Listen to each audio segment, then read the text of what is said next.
প্রকাশিত হয়েছে এই বছরের মাধ্যমিক পরীক্ষার ফল। এবছর মাধ্যমিকে মেধা তালিকায় প্রথম 10-এ রয়েছেন মোট 66 জন। এবছর মাধ্যমিকে প্রথম হয়েছে রায়গঞ্জ কর্নিশন হাই স্কুলের ছাত্র আদ্রিত সরকার। আদ্রিতের প্রাপ্ত নম্বর 696। রাজ্যে মাধ্যমিকে সেরার সেরা হয়ে নিজের ভবিষ্যৎ পরিকল্পনা স্পষ্ট করেছে এই কৃতি ছাত্র। সংবাদ মাধ্যমে এদিন আদ্রিতদের বলেছে, পড়াশোনা নিয়ে আলাদা করে কিছু ভাবিনি, মেডিকেল লাইনে যাওয়ার ইচ্ছে আছে, চিকিৎসক হতে চায়, তবে আগামী 2 বছর অন্য কোনো লাইনে উৎসাহ তৈরি হলে সেই লক্ষ্যে এগোবে। ছোটবেলা থেকে গল্পের বই পড়তে ভালোবাসতাম, ভেবেছিলাম ভালো রেজাল্ট করব, 1 থেকে 10-এর মধ্যে থাকবো এটা ভেবেছিলাম, তবে রাজ্যে প্রথম হবো এটা ভাবিনি। আমার পছন্দের বিষয় বায়োলজি, তবে অন্য বিষয়গুলির প্রতিও ঝোঁক ছিল। আদ্রিতের কথায় পড়াশোনার ক্ষেত্রে বাধা ধরা কোনো শিডিউল ছিল না। বাবা মা দিদি, স্কুলের স্যার, প্রাইভেট টিউটর সবার অবদান রয়েছে। সাহিত্যের প্রতি বিশেষ ভালোবাসা রয়েছে। ছোট থেকে সময় পেলেই গল্পের বই পড়তাম। আগামী বছর যারা মাধ্যমিক দেবে তাদেরও বলবো, বাধা ধরা কোনো শিডিউল ফলো না করলেও সাফল্য মেলে। আমি গড়ে 8 থেকে 10 ঘন্টা পড়তাম। তোমার নাম? এই যে সফলতা কেমন লাগছে? অবশ্যই ভালো রেজাল্ট করেছিলাম, এটা বরাবরই আশা ছিল, তবে যে রাজ্যে প্রথম স্থান অধিকার করবো এটা কি ভেবেছিলে, কত হতে পারতে বা কিছু? মোর দ্যান 680 এটা হয়তো এক্সপেকটেশন ছিল, তবে যে 696 পেয়েছিলাম আমরা 6 নম্বর, এটা একেবারে ইউনিকই অপ্রত্যাশিত। এই সফলতার পেছনে প্রেরণা কার মূলত? আরে ভাই দাঁড়াও না। মূলত সকলেই মেনলি হচ্ছে যারা আমাকে ছোটোবেলা থেকে ইন্সপায়ার করেছে, ইনফ্লুয়েন্স করেছে, বাবা মা এবং দিদি, তাদের শিক্ষাকে পাথেয় করে হয়তো আজকে আমি এই রেজাল্টে উপনীত হয়েছি। এবং অবশ্যই যারা স্কুল, আমার রায়গঞ্জ কর্নিশন হাই স্কুলে যারা টিচিং স্টাফ রয়েছেন কিংবা আমাকে ছোটোবেলা থেকে যারা টিউশন করিয়েছেন সকলেরই। তুমি লেখাপড়া ছাড়াও আর কি কি ভালোবাসো?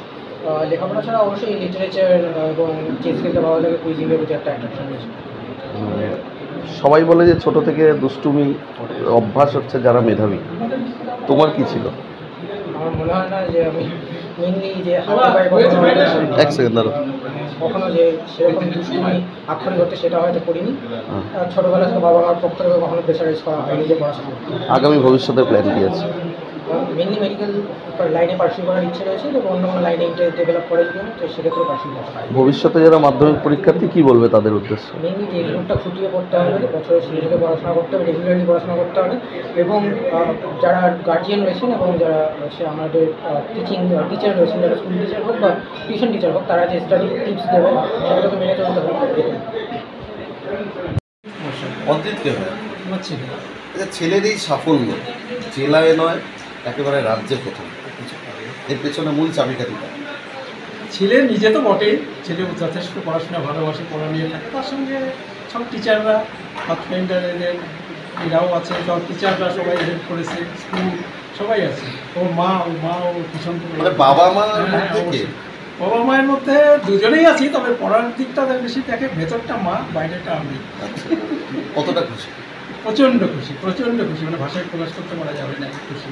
ভাবিনি জীবনে রান করবে, ভেবেছিলাম যে 1 থেকে 10-এ থাকবে, মানে ফার্স্ট হবে, এবং কোনোদিন মনে হয় না উত্তর দিনাজপুরে বা হয়েছে আগে, আমি শুনিনি, আমার সঙ্গে নেই, এই প্রথম যাদের খুব আনন্দ।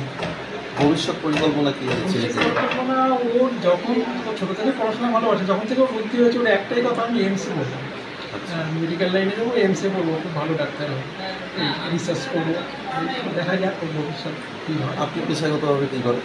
আমি EPF employees provident fund central government employee.